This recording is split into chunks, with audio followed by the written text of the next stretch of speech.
Bize hep ahlakın yüce bir erdem olduğu, inançla veya iyi bir karakterle var olduğu anlatıldı. Peki gerçek bu kadar romantik mi? Mideniz günlerce boş kaldığında, çocuklarınız açlıktan ağladığında o yüce ahlakınıza ne olur? Tarih ve ekonomi bize çok daha soğuk bir gerçeği fısıldar. Ahlak karın tokluğuyla başlar. Bir toplumda refah biterse ahlak lüks bir eşya gibi ilk vazgeçilen şey olur. Çünkü ahlaklı olmak bedava gibi görünse de ahlakı korumak ciddi bir finansal maliyet gerektirir.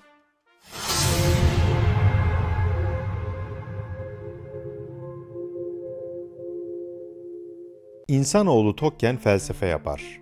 Açken hayatta kalmaya çalışır. Ahlak kavramının ne kadar kırılgan olduğunu anlamak için felsefe kitaplarına değil, ekonomi tarihine bakmalıyız.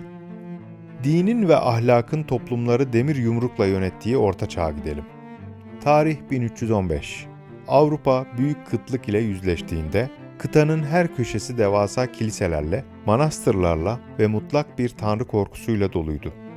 Ahlak hayatın tek kuralıydı. Ancak aralıksız yağan yağmurlar hasadı yok edip, silolardaki tahıllar çürüdüğünde o dindar toplumun ahlakına ne oldu dersiniz?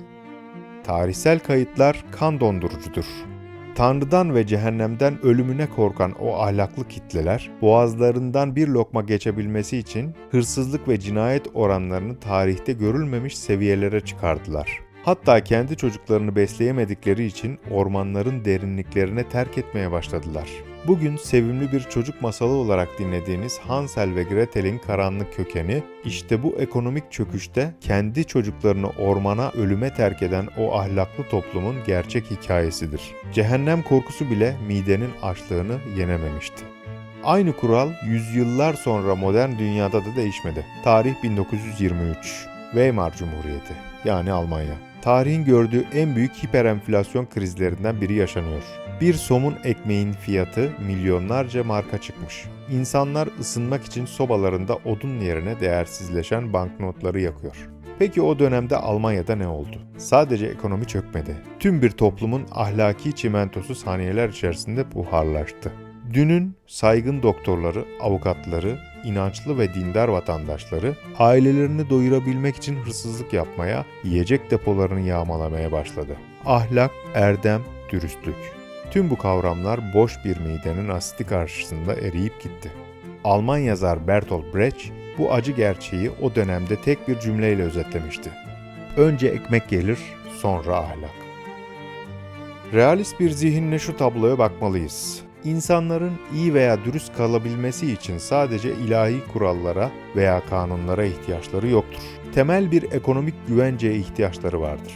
Sistem çöktüğünde ve hayatta kalma güdüsü devreye girdiğinde o görünmez ahlak kuralları bir gecede askıya alınır. İnanç, fakirliği bir yere kadar uyuşturabilir. Ancak açlık başladığında hiçbir inanç hayatta kalma refleksinin önüne geçemez. Sistem yoksulluğu yönetebilmek için kitlelere yüzyıllardır aynı masalı anlatır. Fakir ama gururlu, fakir ama ahlaklı. Oysa küresel veriler bu romantik yalanı suratımıza bir tokat gibi çarpar. Uluslararası Şeffaflık Örgütü'nün yayınladığı yolsuzluk algı endeksi raporunu açıp bakın. Dünyada rüşvetin, yolsuzluğun ve hırsızlığın en düşük olduğu, yani sistemin en ahlaklı çalıştığı ülkeler hangileridir? 1 numara Danimarka, 2 numara Finlandiya. Ardından Yeni Zelanda, Norveç ve İsveç gelir. Fakat PEV Araştırma Merkezi'nin küresel inanç raporları bize bu ülkelerin çok sarsıcı bir ortak özelliğini daha söyler. Bu ülkeler din hayatında çok önemlidir diyenlerin oranının %10'ların bile altına düştüğü, inanç oranının en düşük olduğu ülkelerdir. Şimdi tablonun en altına, ahlakın ve güvenliğin çöktüğü yerlere bakalım. Birleşmiş Milletler Uyuşturucu ve Suç Ofisi'nin küresel cinayet raporları çok nettir. Dünyada cinayet, gasp ve yolsuzluk oranlarının zirve yaptığı ülkeler Honduras, Venezuela, El Salvador veya Güney Afrika gibi ülkelerdir. İşin sarsıcı tarafı şudur. Aynı PEV raporlarına göre bu ülkeler halkın %90'ından fazlasının kendisini son derece dindar ve muhafazakar olarak tanımladığı ülkelerdir. Rakamsal gerçeklik şudur. Ekonomik krizlerin ve gelir adaletsizliğinin zirve yaptığı Honduras'ta her 100.000 kişiden ortalama 35'i cinayete kurban giderken, inanç oranının dipte ama kişi başına düşen milli gelirin zirvede olduğu Japonya'da veya Norveç'te bu oran 100.000'de birin bile altındadır. Buralarda cinayet neredeyse istatistiksel bir hatadır. Aynı kuruma ait olan Birleşmiş Milletler Dünya Uyuşturucu Raporu, ahlakın nasıl iflas ettiğinin en karanlık kanıtıdır. Refahın çöktüğü, geleceğe dair umudun bittiği, bu yoksul toplumlarda ağır uyuşturucu kullanımı sadece bir suç değil, sefaletten ve açlıktan kaçışın tek yoluna dönüşür. Ekonomi çöktüğünde gençler karınlarını doyurabilmek için uyuşturucu kartellerinin maaşlı tetikçileri haline gelir. Devletin ve adaletin bıraktığı boşluğu silahlı çeteler doldurur. Bu resmi raporlar bize neyi kanıtlar? Ahlak gökten inen soyut bir hediye veya inancın doğal bir sonucu değildir. Ahlak, yüksek refahın, adil gelir dağılımının ve rasyonel işleyen bir ekonominin yan ürünüdür. Kaynakların bol olduğu ve adaletin işlediği bir ekonomide hırsızlık yapmak veya çeteye katılmak matematiksel olarak mantıksızdır. Ancak kaynakların kısıtlı olduğu, emeğin sömürüldüğü ve yarının garanti olmadığı fakir bir toplumda ahlaklı kalmaya çalışmak devasa bir lükstür.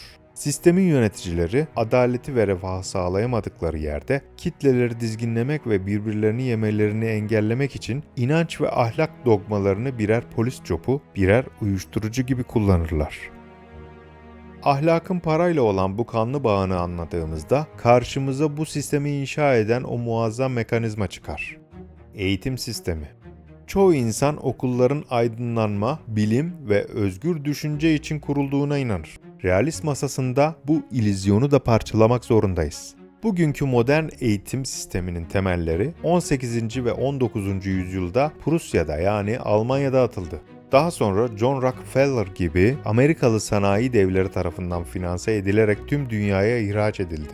Peki bu sanayicilerin amacı neydi? Soru soran, dünyayı değiştiren, finansal sistemi anlayan filozoflar yetiştirmek mi? Kesinlikle hayır. Okulların mimarisine ve işleyişine realist bir gözle bakın. Neden okullar tıpkı fabrikalar ve hapishaneler gibi tasarlanmıştır? Neden ziller çalar?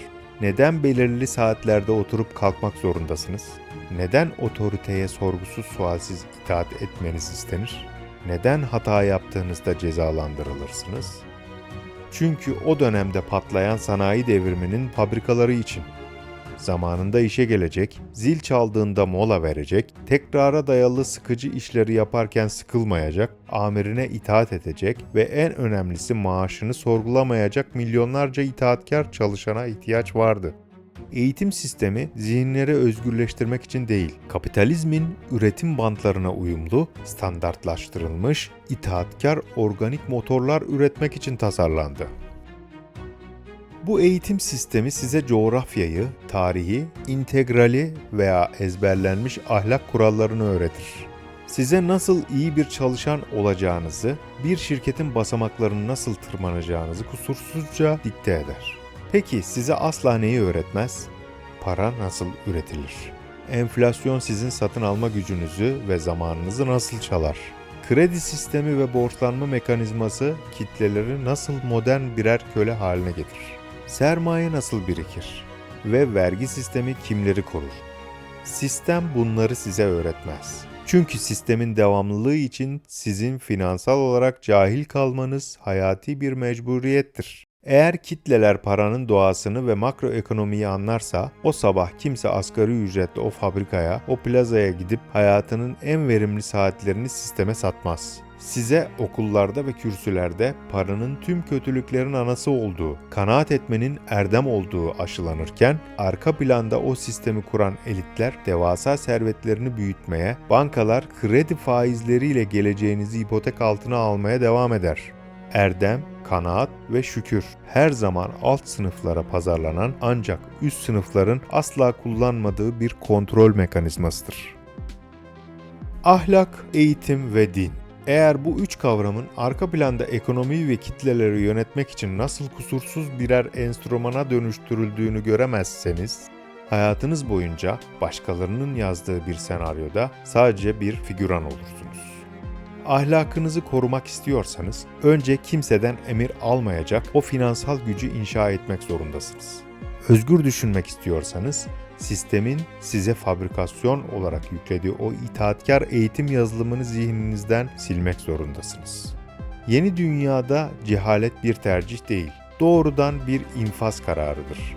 Finansal okuryazarlık, sistemin nasıl çalıştığını anlayan analitik bir zihin ve rasyonel bir merak, bu yüzyılda hayatta kalmanın ve kendi masanızı kurmanın tek yoldur. Aksi takdirde size öğretilen o yüce ahlak kurallarıyla övünerek sistemin çarkları arasında yavaş yavaş tasfiye edilmeyi beklersiniz. Seçim ve matematik ortada.